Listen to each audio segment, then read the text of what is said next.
Oh dear. Jeff Ballabon is with us. He's a Trump campaign advisor, and you are Orthodox, I believe. Is that correct, sir? Yes. Would you like to comment on that? I feel tremendous pain after what happened in Pittsburgh, as do most of the Jews that I know, and I think a lot of Americans of good faith who aren't Jewish, and I'm sure people around the world do. And what's both painful and frightening since the event has been that the aftermath has been nothing but politicization. The truth is that the initial comparison to the pipe bombs that went to fairly high-profile Democrats was indicative of something, which is that all Jews everywhere are once again, as we have been time and again throughout our history, deemed political targets. It's not just that people hate us, they feel that we are political targets. The use of that rally, for example, where she calls for silence, which is just a human and humane and decent thing to do. It's not a Jewish thing or a Christian thing. It's just a thing to do.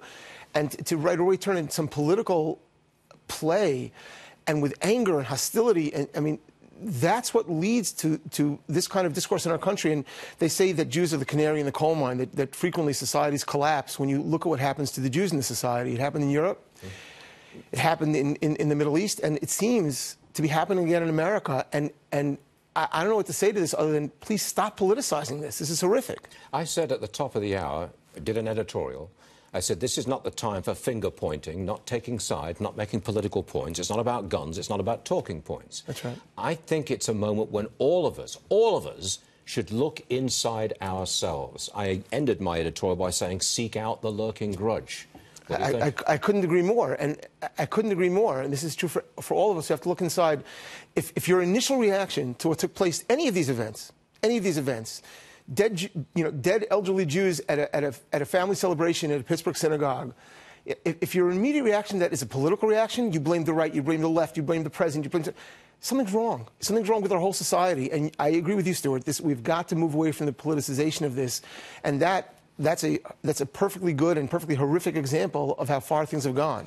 The president, in his response, used the expression, never again. As I recall, that was an expression used by Jewish people right after the Holocaust. Never again. At the foundation of Israel. Never again. Do you approve of the president using that expression on this occasion? Of course I approve of the president. I approve of anybody using that expression on this occasion. That's the point. It shouldn't matter who you are. The notion that genocide against the Jews, which it was not the first time that it happened during the Holocaust, it was only the most recent widespread genocide against the Jews. The notion that in the modern age that we have to be vigilant and not let that happen again, that's not a statement of a standing army in Israel. That's a statement of our culture. There's a reason that there's a Holocaust museum on why is there a Holocaust museum on America's National Mall? It didn't happen here. It's here because we have to remember we're always a step away from that, from the destruction of an entire people, which is, by the way, the destruction of our own society. We are so close to that now, Stuart. It's terrifying. Yes, of course I approve that, and that is not a statement of being a Trump campaign advisor. I approve no matter who in this country says never again.